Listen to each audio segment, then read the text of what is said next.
Address to the Honourable Prime Minister, Minister of Home Affairs, External Communication, National Development Unit, Minister of Finance and Economic Development.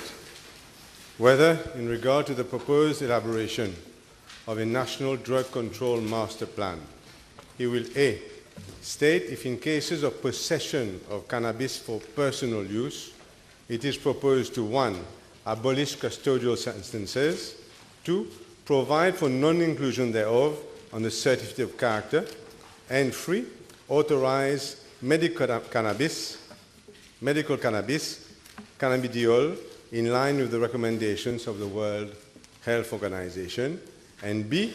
For the benefit of the House, obtained for the period January 2014 to December 2017, information as to the number of persons arrested, provisionally charged and convicted for possession of cannabis for personal use, and 2 cases in which the courts have applied the provisions of Section 34(2) of the Dangerous Drugs Act. A holistic and integrated approach to effectively address the drug problem, and that this could best be achieved by the formulation of a National Drug Control Master Plan for Mauritius. In this context, the United Nations Office on Drugs and Crime was approached with a view to securing technical expertise for the elaboration of the master plan, and the latter made available the services of an independent consultant to formulate the master plan. Following consultations with all relevant stakeholders, the final draft of the master plan has been submitted for period 2018-2022. The master plan identifies, inter alia, the following: the need for a national body at the apex of government with the authority to act as national convener across all sectors involved, the need for plugging of gaps in legislative framework, the need for an intelligence sharing platform amongst the law enforcement agencies, the need to strengthen structural and organizational operations of ADSU and customs, the need to accelerate actions against the emerging threat of new psychoactive substances, and the need to further focus on the rehabilitation and social reintegration of people who use drugs or those on treatment. Madam Speaker, the master plan rests on 4 strategic pillars, namely, Pillar 1, concerning drug supply reduction, which aims at effectively combating the entry, production, and cultivation of illicit drugs in all its forms within the Republic of Mauritius, as well as harmonizing relevant legislations and improving regulatory framework to enhance intelligence gathering and sharing of information amongst national, regional, and international agencies. Pillar 2, concerning drug reduction, namely drug use prevention, drug use disorders treatment, rehabilitation, and social reintegration, which aims at raising awareness on the harmful health and social consequences of drug use through, inter alia, a standardized national drug use prevention program targeted towards the individual, the family, the community, and the society at large, and making them more resilient to drugs. Pillar 3, harm reduction with a view to enhancing the quality and accessibility of the methadone maintenance therapy and the needle exchange program, amongst others. And Pillar 4, coordination mechanism, legislation implementation framework, monitoring and evaluation and strategic information, which provides for the establishment of a National Drug Secretariat under the aegis of my office as an apex body to plan, oversee, coordinate, monitor, and evaluate all drug control-related policies, programs, and interventions to achieve greater coherence, results, and impact. The NDS will report to an interministerial committee chaired by me. Madam Speaker, in regard to Part A1 of the question, Section 34(1)(b) of the Dangerous Drugs Act provides that any person who unlawfully possesses any dangerous drugs shall commit an offence and shall, on conviction and subject to subsections 2 and 5, be liable to a fine not exceeding 50,000 rupees and to imprisonment for a term not exceeding 2 years. Section 34(2) provides that before passing imprisonment sentence, the court may, in lieu of imprisonment, place a convicted person on a rehabilitation order provided the person undertakes to cooperate. The period of rehabilitation should not exceed 3 years. I wish to draw the attention of the House that the Dangerous Drugs Act does not provide for an offence of possession of dangerous drugs for personal use. It simply provides for unlawful possession of dangerous drugs. It is not envisaged to abolish custodial sentences for possession of any dangerous drugs. At any rate, it is at the discretion of the court to decide upon the sentence to be imposed, that is, whether to impose a fine or imprisonment or both. In imposing a sentence, the court takes into consideration a number of factors, amongst others, namely the plea, circumstances of the case, gravity of the offence, and the criminal record of the offender, if any. Madam Speaker, as regards Part A2 of the question, Section 5(2)(c) of the Certificate of Character Act provides as follows. Subsection 2.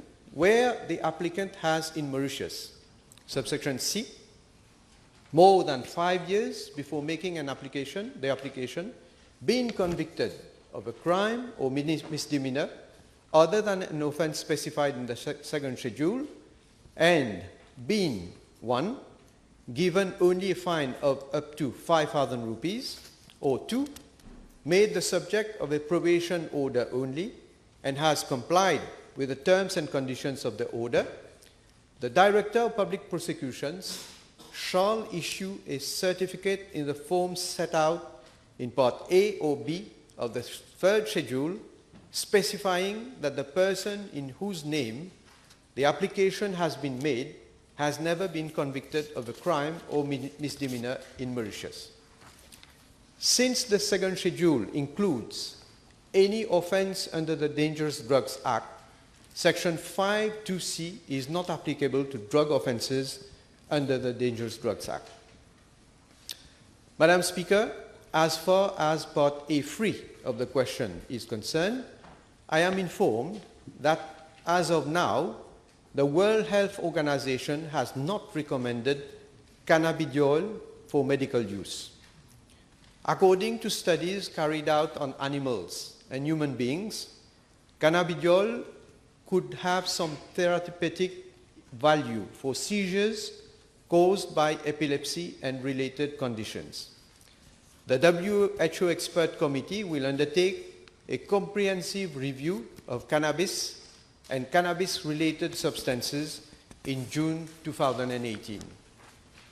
In the circumstances, it is premature at this stage to consider the authorization of the use of products containing cannabidiol as medical products. Madam Speaker, as regards Part B1 of the question, I am informed by the Commissioner of Police that for period 1st January 2014 to 31st December 2017, some 2,276 cases have been reported to police, whereby 2,336 persons were arrested and provisionally charged for possession of cannabis under Section 34 of the Dangerous Drugs Act. Of these persons arrested, so far, 1,513 persons have been convicted after being formally charged. Concerning Part B2 of the question, the Court has applied the provisions of Section 34(2) of the Dangerous Drugs Act in only one case, where the accused has been sentenced to undergo 2 years probation order and to pay 100 rupees as costs, and also to undergo 27 hours pro-skill training program at the Centre d'accueil de Terre Rouge as from 17th of April 2017.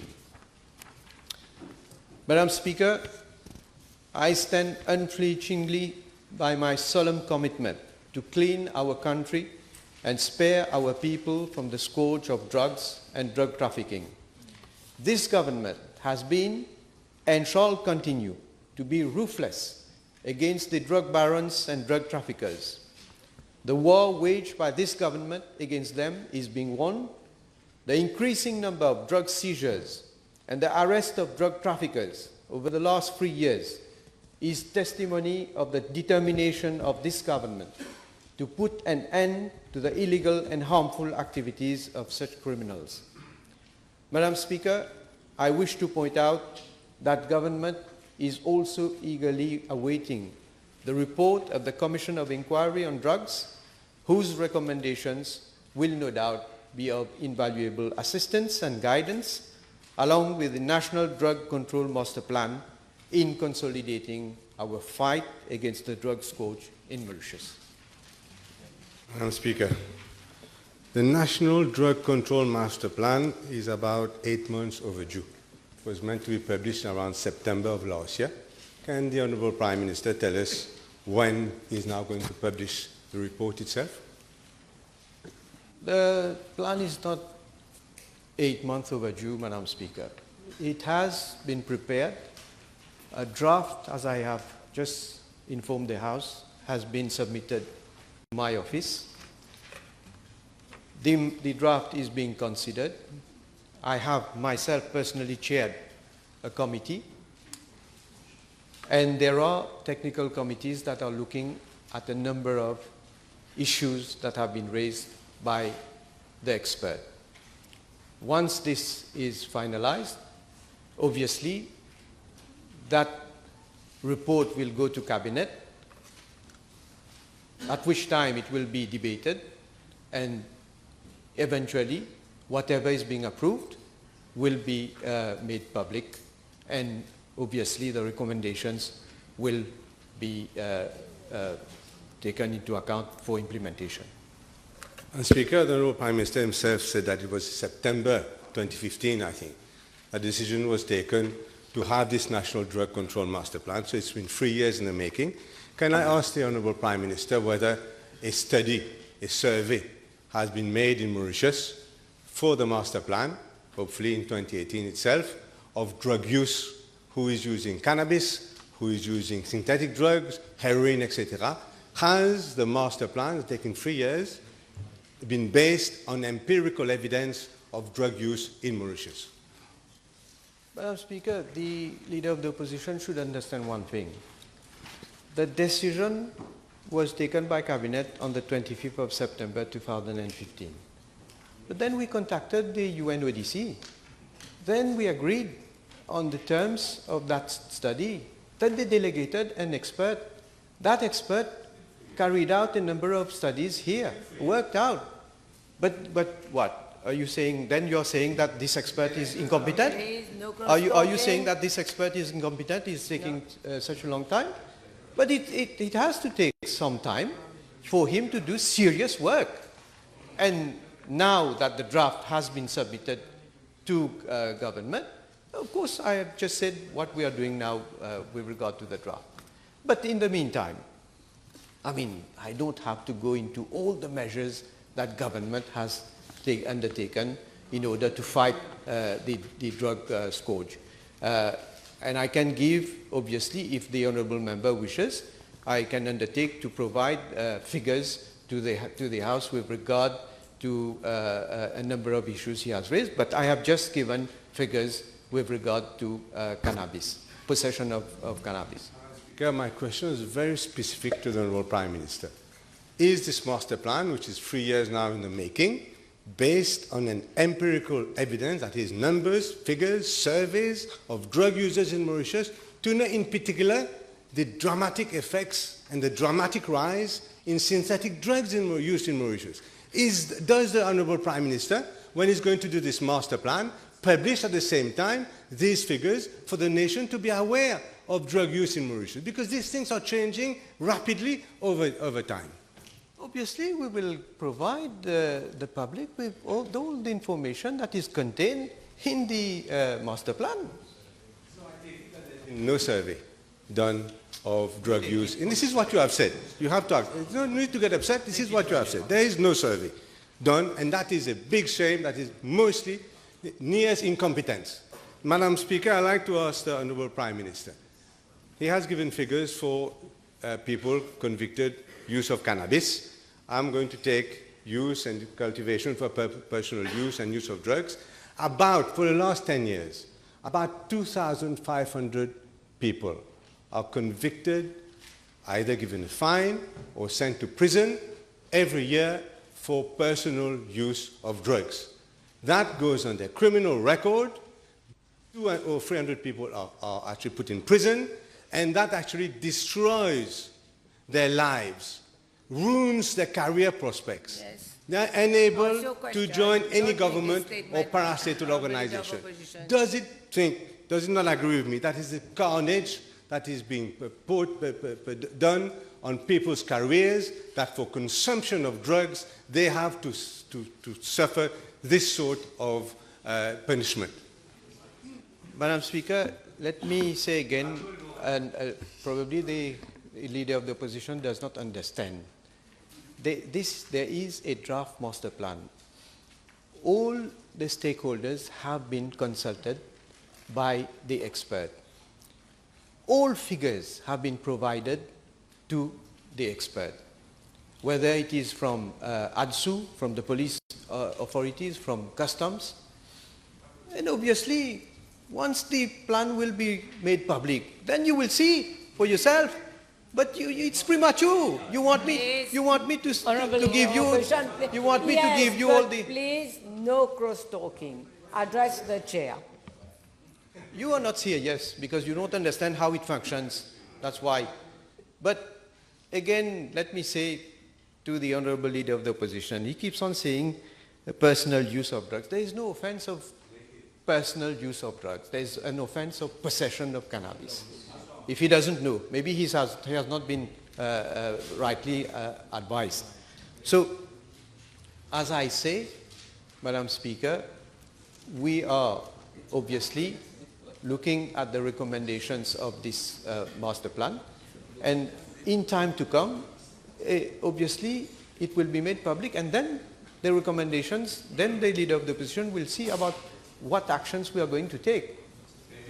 Prime Minister is not practicing as a lawyer for some time, but people are charged with possession or dealing, and that is for personal use when it is possession. Madam Speaker, I'd like to inform the Prime Minister, maybe he's not aware, that the World Health Organization, a few years ago, has openly called for decriminalization of drugs for personal. This is not what I'm asking, but the WHO has gone further than what I am asking. Is he aware of that? And similarly, I will table that.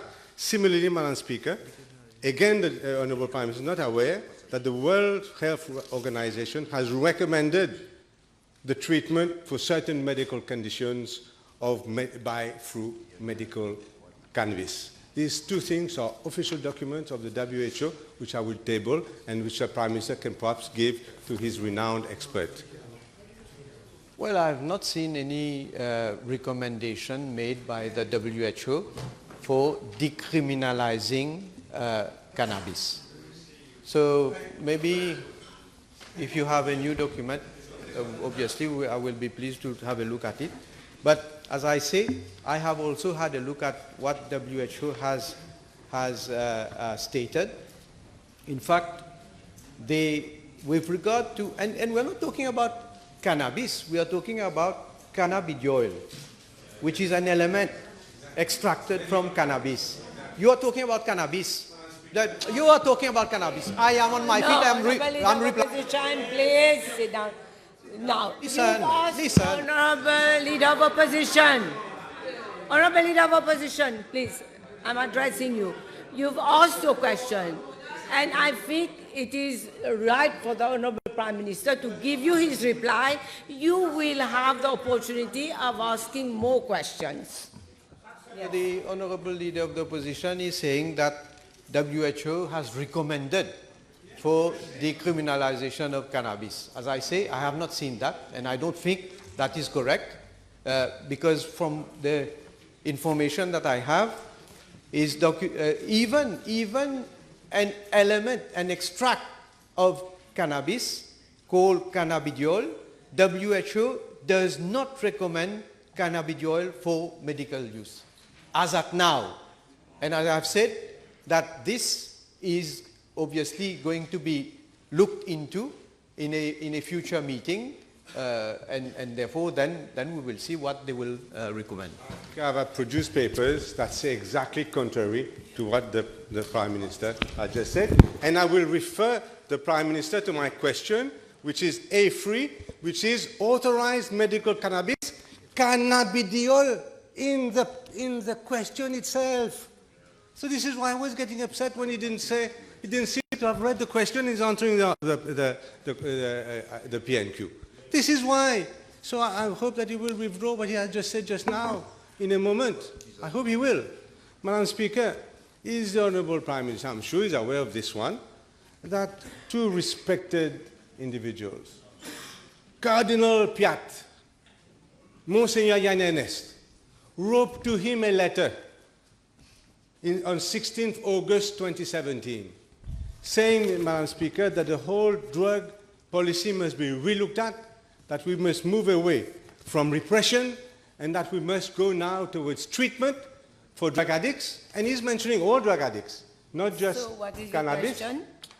If you want to, yes, and it's yes, based on this letter, obviously. No, obviously, now, I have given and then you I'm time, asking the Leader of Honourable. Opposition. I've given you time to make your question intelligible, but you shouldn't make a statement. So ask your question. I'm asking a question. So has he taken note of that letter from religious groups, these two people, and the whole Council of Religion? Has he taken note, and what is his opinion on that letter which was sent to him? Yes, I have received the letter, Madam Speaker. Treatment of drug addicts is already being done. And obviously, we are looking also at what is now obtained and what are the recommendations, especially of WHO and very serious organizations. And obviously, in time to come, if there is a need to adapt, we will adapt. But treatment is already been given to people who, unfortunately, have become drug addicts. Madam Speaker, these two respected leaders are saying, in fact, that drug addicts are sick people. They're not convicts, they're not criminals, and they should be treated as sick people and offered treatment. And we know, therefore, Madam Speaker, also, that the closure of Natreza, which was brought forward by the previous Minister of Health, when I was in government, was a huge mistake, and so was the cessation of treatment by methadone, which I understand now has been restarted. Would you agree that there have been horrible mistakes made in terms of prevention and rehabilitation of drug addicts? Well, I have just replied that treatment is being given. So let me reiterate that the Ministry of Health obviously has to look at what is obtained now, what has worked well, and obviously if there are other alternatives, if there are other options for treating drug addicts, Ministry of Health obviously will be looking at those treatments. Okay, when I was acting Prime Minister, I asked the Minister of Health to commission an evaluation of harm reduction program, and that was published in 2016. And I don't have a copy of that report, but I understand it is highly critical of the stopping of methadone in Mauritius. Will he, in the name of transparency, agree to the publication of this evaluation of harm reduction program by WHO, published in 1980, provided to government in 2016? I will consult my colleague, the Minister of Health. Speaker, as far as the certificate of character is concerned, really, in the name of fairness, of human rights, ensure that parastatal bodies, recruitment in government, ignore, for the purposes of recruitment, any conviction for consumption of cannabis, especially if it dates many, many years back. For all we know, the person will be convicted and will be completely out of cannabis for 10, 20 years, and still that appears on his certificate of character. Will he ensure that is in his direct power to ensure that these two organizations, government and parastatals, ignore that on the certificate of character? I must say, Madam Speaker, this is also one of the issues that is being looked into at the moment, and it has obviously a number of implications, but I cannot say what is going to be the stand of government, because, as I say, the matter will have to be discussed at the level of cabinet, and then we will say what decision has been taken. Madam, some 50 countries have taken steps to, as I mentioned, not make cannabis consumption custodial sentence, etc.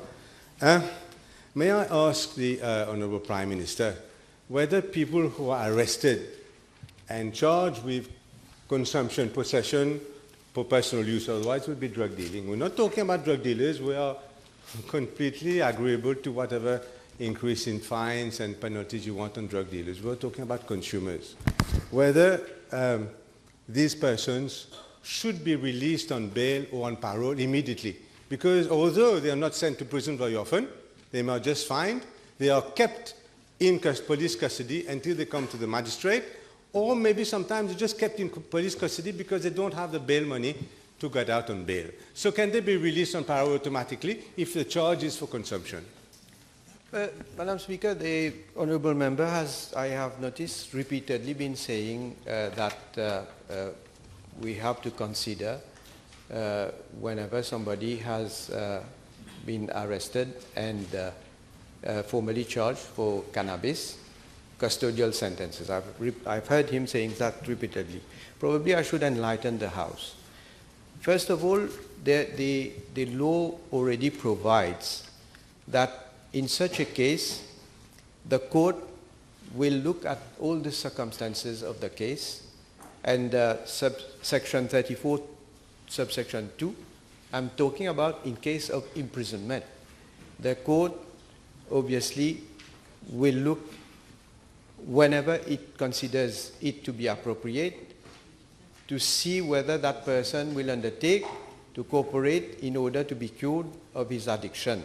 And instead of sentencing him to imprisonment, may order him to undergo at such institution and so on and so forth. I've just quoted that. But with regard to the other cases where there have been a fine, let me say that out of the 1,513 convictions, 1,440 persons have been fined. Therefore, they don't go to jail. They don't end up in jail.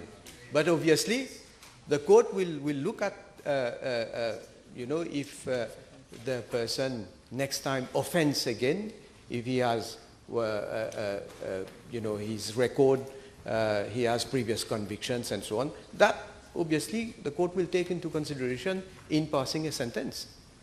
That the majority are fine. Just to remind you that you've got 2 minutes left. Thank you very much.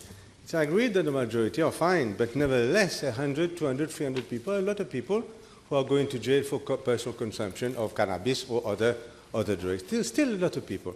Madam Speaker, let's now come to the issue of medical cannabis. Medical cannabis, it is accepted now almost worldwide. 41 countries authorize it. You can check, I can provide information if it's necessary, including, many countries. Now, it has medical properties, and this is cannabidiol, as I mentioned, in treating cancer, epilepsy, arthritis, HIV/AIDS, multiple sclerosis, and in helping on the symptoms also of this. Now, on a humane basis, Since so many countries are doing this, will the Honourable Prime Minister not consider that we should follow international example, and it is now high time for these people who are suffering, I'm not suffering, but these people who are suffering should have access to all this medication on a humane consideration, Madam Speaker. Madam Speaker, I am informed that not many countries, some countries, they allow some medication which contain cannabidiol to be used for medical purposes. But I am also informed that in fact the use of CBD has been based in fact on a number of studies in animals dating back since 1970s. But this